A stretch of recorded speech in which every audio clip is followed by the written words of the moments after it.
The luckiest men of the gold rush. Now, I haven't watched this video at all, and I don't know if this is the show Gold Rush or the California Gold Rush. Let's begin with those who came close to being lucky and work our way towards the luckiest of them all. Number 7, James Marshall. James. Okay, it's definitely not the show Gold Rush. I'm going to go out on a limb here and say it's not the show Gold Rush. I really did like that. I was kind of hoping it would be the show Gold Rush. I loved that show, but this will probably be more interesting because there's more gold to be had at this time. I loved that show though. Watching that shit, I just think it's so cool that like somebody's job is like spending thousands of dollars and years of their life mining to get like a mason jar full of gold. Like not like little flecks. And they pan to see if it's like a valuable spot. I just can't believe being around in the gold rush era though in California, being one of the guys that just like fucking mines a huge nugget that's worth like $1 million. W. Marshall's story is one of the most fascinating you'll ever hear. It all began in 1848. Marshall, who was a carpenter by trade, was placed in charge of building a sawmill on the American River in California. While performing some of the final tests on the sawmill, Marshall spotted some reflective specks at the bottom of the river. As he reached in and pulled it out, Nah, it was just sitting there? Gold used to be that common where it would just be, oh, there's just gold on the ground. he was shocked to discover gold. Caught up in excitement, he revealed his discovery to a few of his crewmen and the landowner. In disbelief, the men quickly began testing the shiny metal, and after many rigorous tests, they concluded that it was some of the highest quality gold. The next morning, Marshall showed up to work and realized that his crew had gotten smaller. The following day, it had shrunk even more. And after a few days, Marshall was the only one showing up to his shift. Marshall began to Oh, were the rest just panning for gold? speculate that the men had abandoned the sawmill in search of gold, so he began exploring the nearby land. But what he discovered was much Oh my god, in his backyard, there's like 100 tents and dudes just panning. worse. Hundreds of trespassers were panning along the riverbed, all with the same look in their eyes. The eyes of men who had been infected with gold fever. In the Okay, but like, how much money would you make from, say, 30 flecks of gold? I know how much gold is worth in like final form, but back then, and even now, if you're panning for gold, what are you gonna make, $50? It had to be a lot. 2K? Yeah, 2K if it's like a lot of gold. But if you're panning for gold and you get like 4 or 5 flecks of gold, that's gonna be like $30.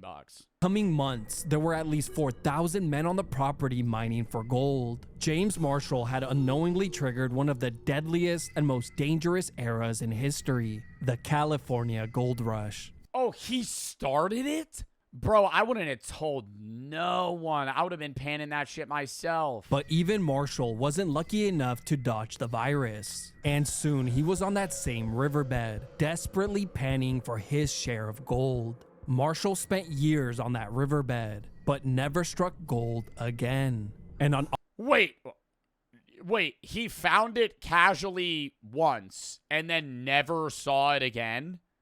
August 10th of 1885, he died a poor man. Oh my god, that sucks. How is that the luckiest men of the gold rush? That guy found gold, told somebody, they all stole his gold, and then he died poor. That's not a fun story. That made me upset. 6. John Sutter. Perhaps the most shocking story on the list is that of John Sutter. John Sutter was a Swiss immigrant who went on to establish Sutter's Fort in central California. Sutter had received around 49,000 acres of land from the Mexican government in 1841. The goal was to create a self-sufficient city in the hopes that Wait, what? They just gave it to him? I said, yeah, here, yeah, after the Mexican-American War, they just give him the gold? Or not give him the gold, give him the land? He just inherited 49,000 acres? city in the hopes that it would attract Swiss and German immigrants to California. With this dream in mind, he quickly began to hire men to build farms, ranches, distilleries, and mills. Years went by, and the possibility of building a city on his acres of land was becoming a reality. But what happened next, no one could have ever predicted. One day, one of his workers was adamant about speaking with him, and once they were face to face, the man opened his hand to show him what he had found. That man was James Marshall. John Sutter instructed Marshall. No! No! Oh my God, he loops it all back. He loops it all back. This guy was the one that started panning for gold first when Marshall showed him. Show him what he had found. That man was James Marshall. John Sutter instructed Marshall not to tell anyone about his discovery, and almost immediately, Sutter began to purchase more land in the surrounding areas. But buying land took time, and before Sutter could begin to search for his gold, thousands of trespassers and squatters flooded his land. Give me a good story. Give me a good story where somebody finds like a fucking basketball-sized nugget, and it's worth fucking $10 million. What the fuck is this? Everybody, oh, John Sutter found gold. Oh, never mind. Everybody already fucking stole it. Them all, they savagely tore up every inch of his property. Shoot him. It's the 1800s. I mean, what? It's the 1800s. You live in the Midwest. They're on your property, and they're stealing your gold. What? I mean, I'd be like, no, you're dead. Give me the gold. See, just days after Marshall had discovered gold on Sutter's property, a man named Samuel Brannan, who worked at a news publication in San Francisco, began to publicize the discovery. Word quickly spread, and soon over 300,000 people rushed to the state with dreams of striking it rich. In the end, Sutter, a man... Dude, imagine fucking going west. You have no job opportunity. You're not moving because of anything, like, you know, happening to you. It's not like, oh, we're getting forced to leave. No, we're just picking up, moving across country because I'm going to just go sit by a river with a fucking Frisbee and pan for gold for fucking 9 hours a day.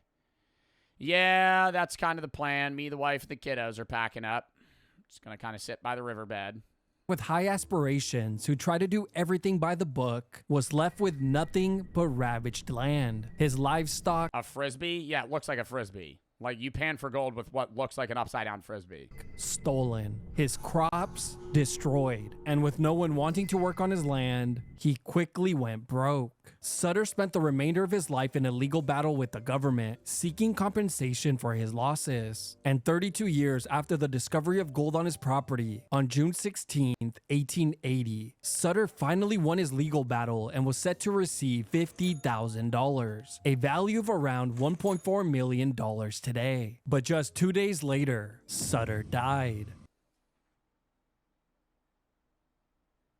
This is not the luckiest men of the gold rush. John Sutter Jr. would go on to build the city his father had once dreamed of. Okay, and then the kid, okay, maybe the kid finds gold. The city was built on his father's land and became known as Sacramento. Number 5, George Sacramento, California is Sutter's land. Carmack. This next story is a short one, but it's one that is as old as time. In 1896, a man named George Carmack, along with 2 other men, was fishing for salmon in the Klondike River in Yukon, Canada, a very remote and hard to reach area. While fishing, one of the men spotted some nuggets of gold in a creek bed. Upon further inspection, they were stunned to discover even more gold among the rocks. The men quickly staked their claim by setting up ropes that served as boundary lines. In the coming weeks, the men panned for gold along the river, pocketing so much gold that all 3 men would never have to work again. No way! That's fucking sick, though. No, that's what I was waiting for. They are just fishing, they pan for gold for 3 weeks and retire. Men had more gold than they knew what to do with. News of their findings exploded, and the Great Klondike Gold Rush of 1896 had officially begun. Over 100,000 travelers from around the world. Do you think that's actually what it looked like? Do you think they have photos of that? Just people just posted up side by the river? Oh, wow. Okay, this is a drawing. This is the drawing. That many people just standing side by side? I feel like I'd start fist fighting somebody if you found gold right next to them. This is an actual photo. Yeah, me and the boy. Actually, that's probably not how they sounded. Yeah, we're painting for gold today. Seeing what we could get. That's what I thought they'd have set up. Because that's the gold pans, but this is the most efficient system. Where you have like filters where the gold will fall through. You want to get anything the first person on the river would? It's in the ground. Am I wrong? I thought when they pan for gold, it's in the riverbed. Like it's lodged in the riverbed. It's not usually just floating down the river. Like it may have, and then it like locks itself in because it's heavy. So then you pan under the ground, and then you get it. Flocked to the area in search of fortune. These desperate men on the verge of insanity tore up the Klondike and the nearby Yukon River. The gold rush lasted for 3 years. A few men became extremely wealthy, but for the majority, striking it rich was nothing more than a dream. As far as Carmack, he lived a very comfortable life, able to afford anything he could ever want. But even with all his immense wealth, Carmack couldn't escape the deadly and dangerous disease known as gold fever. He became obsessed with finding more gold, and for the next 26 years, Carmack continued to stake claim after claim, hoping to find another gold mine. Well, I think it's because it's fun, too. Like, it's basically finding treasure.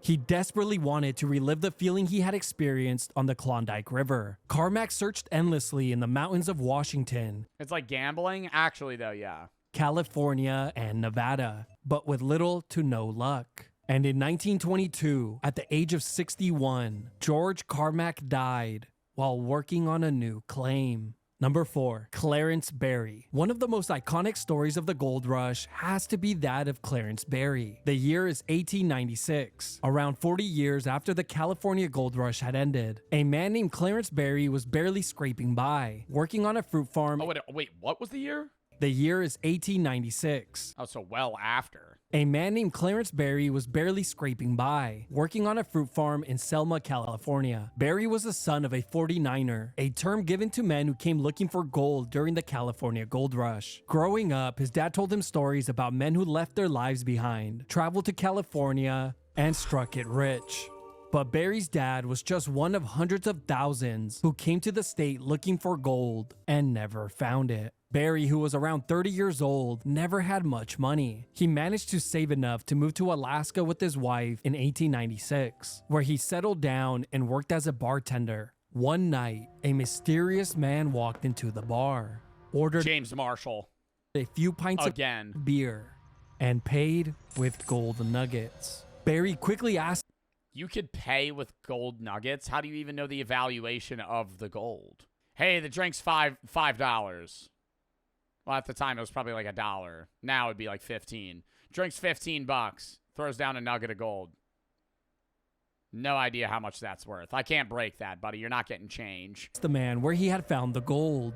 The man stopped in his tracks and replied, "At the Klondike," and walked out. That mysterious man was none other than George Carmack, one of the first men to discover gold in the Klondike. No. Placing all his belief on what the man had told him, Berry raced home and told his wife and brother what had happened. Bro, you deadass could just lie to him. Where'd you get that gold?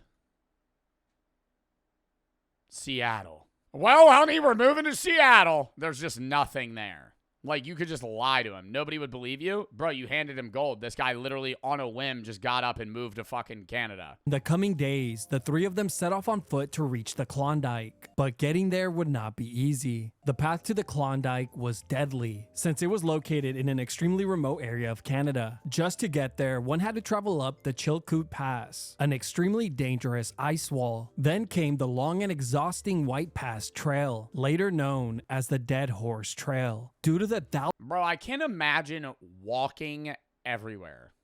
Or like horseback. This is from all dead horseback riders and carriages.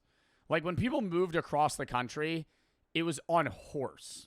Like you just sat in a horse wagon for like weeks. thousands of pack animals that died there from exhaustion. Berry, his wife and brother traveled for days, hauling in a year's worth of food, equipment to dig and mine gold, as well as tools to build a shelter. Berry had always envisioned his dad's stories about men who had left everything behind and struck it rich. And now he was fueled by those stories. Once they reached the Klondike, the area was nearly empty, and they thought long and hard about where to stake their claim. Eventually, they settled on an area called Little Rabbit Creek. They built a cabin and began digging for gold, but they found nothing. The frozen dirt only allowed them to dig 6 inches per day, but they continued day in and day out. 6 inches per day? What are they fucking shoveling up like spoonfuls of dirt? Weeks would go by, and still nothing. Then, once they reached a depth of around 30 feet, the men struck gold. And When do you give up? That's what I don't understand in gold mining. You could just stop and you're like a foot away from hitting gold.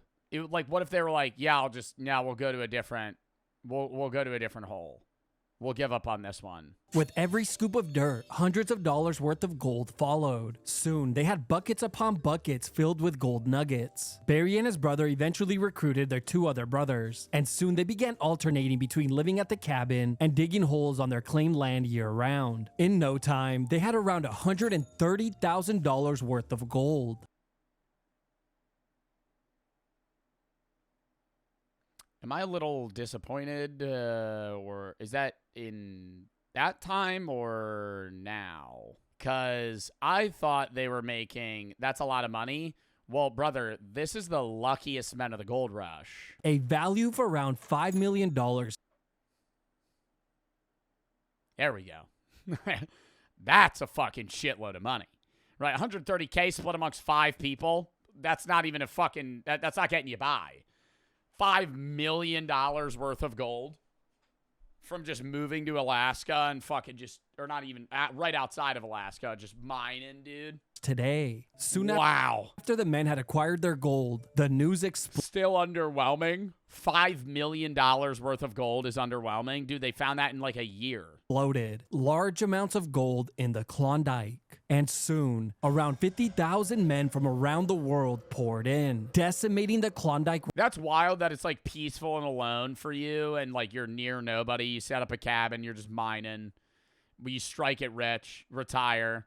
You move back, there's fucking just holes every 3 feet. River and the surrounding land. But as far as the Berry brothers were concerned, they had struck it big and left with their gold just days before the Yukon Gold Rush began. The Berry brothers went on to invest their money and started an oil company known as the Berry Corporation. Today, that company trades on the New York Stock Exchange, and in 1996, the company sold its 100 millionth oil barrel. Barry and his brothers had done it. They not only became, but surpassed all of the men in their... Wow, went gold mining, struck it rich, opened an oil company that's on the stock market. What the fuck? That's like that's like the American dream success story type shit. Not even just like white picket fence, like living with like a nice yard, green grass. Dude, they went from broke to millionaires instantly. Father stories. Number 3, Samuel Brannan. This next story is one of pure luck and ingenuity. At the age of 14, Samuel Brannan began to take an interest in the printer trade. He spent countless years perfecting his craft, and by the age of 27... Yo, I gotta say this as well. The fucking Gutenberg press doesn't get enough hype, okay? That guy, like, one of the most important people of our time. What is that? Are you fucking kidding me? Are you fucking kidding me? The Gutenberg press, the start of modern day printing, the reason that widespread fucking literacy rates skyrocketed and news was able to fucking transfer quicker and fucking Dude, that happened fucking 200 years ago. You didn't learn that in history class? The reason that a lot of the things the way they are the way they are now is because of his fucking invention to make it easier to print duplicates of specific items. Also, quite possibly why you may believe in the religion you believe. The Gutenberg press, the reason that your family might be, oh yeah, maybe stop saying unk now, buddy. Maybe the reason that widespread Bibles were able to get spread around and shit. Johannes Gutenberg invented the printing press in 1440, revolutionized the dissemination of information by enabling mass production of books and other printing materials. I mean, come on. That guy... hype. Top 5 guy of all time. Johannes Gutenberg. He's in the fucking Dream Blunt rotation. So how'd you come up with that, man? You just popped in my head. he had made his way to California in search of a better life, settling in San Francisco. Thanks to his knowledge of working the printer press, he successfully established the California Star, the first newspaper in San Francisco. Using the money he made from selling newspapers, he opened multiple convenience stores in the San Francisco and modern-day Sacramento area. In 1847, while working at his It's my dream, dude. Open a Taco Bell. Sacramento store, a few men came in and purchased some pans, but oddly enough, they paid for the pans with gold nuggets. Around this time, Brandon began to hear rumors and whispers of a man who had discovered gold nearby as Sutter's Fort. And since Brandon owned the only convenience store near Sutter's Fort, he quickly began to buy every pan from nearby stores for 20 cents and started selling them for $15 each, a value of around $600 today. But here's where things get $600 for a fucking pan? Are you dead ass? I'd just use a frying pan at that fucking point. I'd fucking come up with some other shit. I'd make one myself. $600 for fucking mine gold? Buddy, flip a frisbee upside down. Brandon was set to make even more money by publishing the first newspaper announcing the discovery of gold at Sutter's Fort. But get this, as soon as his workers saw what was to be printed, they all ran out the door and headed straight to Sutter's Fort. With no one left to print the papers, Brandon began to run down the street, screaming gold, gold, gold at Sutter's Fort, successfully triggering the California Gold Rush. And in just a couple of months, Brandon made over $36,000, or around $1.5 million. Selling fucking metal pans? Selling metal pans at a corner store. He made $1.5 million. Are you fucking serious? He used that money to open up even more stores near Sutter's Fort. Brandon was making over $150,000 per month, a value that would be around $6 million today. Selling what? Selling what? $6 million a month? That's $72 million a year. What are we fucking selling? They're just gold pans and gear? Samuel Brandon became California's first millionaire thanks to pure luck, sharp ingenuity, and out-of-the-box thinking. Number 2, John Deason. Like Johannes Gutenberg, top 5 guy of all time. It had been 8 years since the Victorian gold rush had ended, yet there were still stragglers in Victoria, Australia who refused to give up mining for gold. John Deason and Richard Oates were 2 of those stragglers. Like many men from this time period, the 2 had moved inland in search of gold, away from the rivers which had already been heavily mined. The men were working a claim near an area known as Bulldog Gully, and it was just another day. Like the many days before it, Deason was scraping the surface of the soil with his pickaxe, when suddenly, he heard and felt something unusually hard underneath. Oh my god, at the surface. It's just, this is the one that I was talking about, chat. This is going to be a volleyball-sized gold nugget. The soil. What happened next is nothing short of a miracle. Just 1 inch beneath the surface lay a gold nugget. But as Deason went to pick it up, he realized that it was firmly embedded in the soil. So he carefully placed his Oh my god. Oh my god. Oh my god, this is the story. pickaxe underneath it to break it loose. But as soon as he cranked the handle, the pickaxe immediately snapped. The 2 men began to swipe away the dirt around the gold nugget, and with every sweep, more gold was revealed. 2 swipes turned to 3, then 4, 5, and so on. A few minutes later, the men were staring at a gold nugget that spanned 2 feet And then what? 4, 5, and then 6, 7. in length with a depth of 1 foot. They didn't know it at the time, but they had just found the largest gold nugget in history. It weighed around 241 pounds. 241 pounds of gold? What? How would you even fucking move that? Like, you don't have modern machinery. Are you just going to pick it up? The nugget was so heavy, it had to be cut into 3 pieces. Okay, I was going to say, you're not going to be able, you wouldn't be able to fucking move it. It's going to be an awkward way. Just to be carried out. Within days, the gold nugget was sold, and the 2 men pocketed around 9,400 pounds, a value that would be around $6 million today. Oh my god, imagine making 6 mil off of a 1 find, dude. The site is marked with a stone monument over the area where the gold nugget was found. Number 1, Kevin. Wait, is that literally a picture of them? Oh my god, that's a picture of the actual gold nugget. Why do they always look fucking unhappy, dude? Why does nobody smile for pictures? I know it used to take so long, so they had to stand still for certain periods of time. Dude, they look pissed.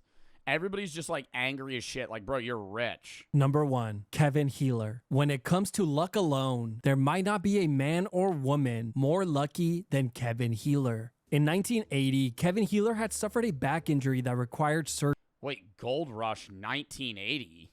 That looks like that picture was taken a year ago. Healer. In 1980, Kevin Healer had suffered a back injury that required surgery. His doctor advised him to walk as much as possible to ensure a speedy and healthy recovery. At the time, Kevin and his wife were living in an RV in Australia with their kids, and they decided they might as well buy a couple of metal detectors and put them to use if they were going to be walking so much. Being new to the hobby, they weren't very familiar with how Oh my god, this is what I'm talking about, bro. They fucking struck gold metal detecting.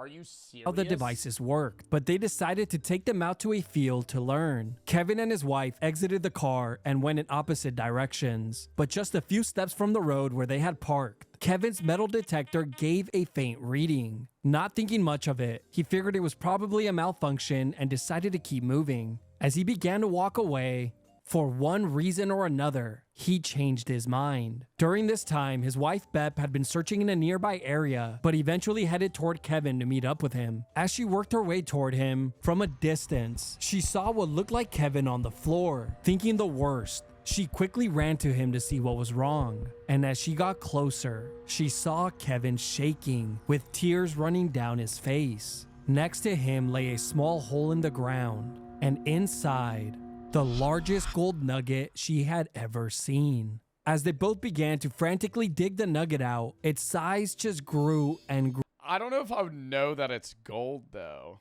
Am I stupid? Like, if I wouldn't believe that it's gold. I would still want to get it, but I would, in my, chat, the odds of that happening, in your brain, you're going to be like, this is some other metal.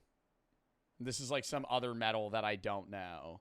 It's just like a weird rock. It seemed to have no end. After some time, the couple were staring at a gold nugget that spanned over 18 inches I think it's Panzanite. Yeah, fool's gold. in length and weighed 61 pounds, making it the second largest nugget of gold ever discovered. But it gets even better. The nugget was 99% pure gold, an extremely rare level of purity. Kevin and Bep were in such shock after discovering the Oh, nugget don't tell me they fucking hid it under their mattress. that they rushed back to their RV and placed it underneath their bed, sleeping on top of it for the next few days until they finally figured out what to do with it. They settled Yeah, how do you sell it?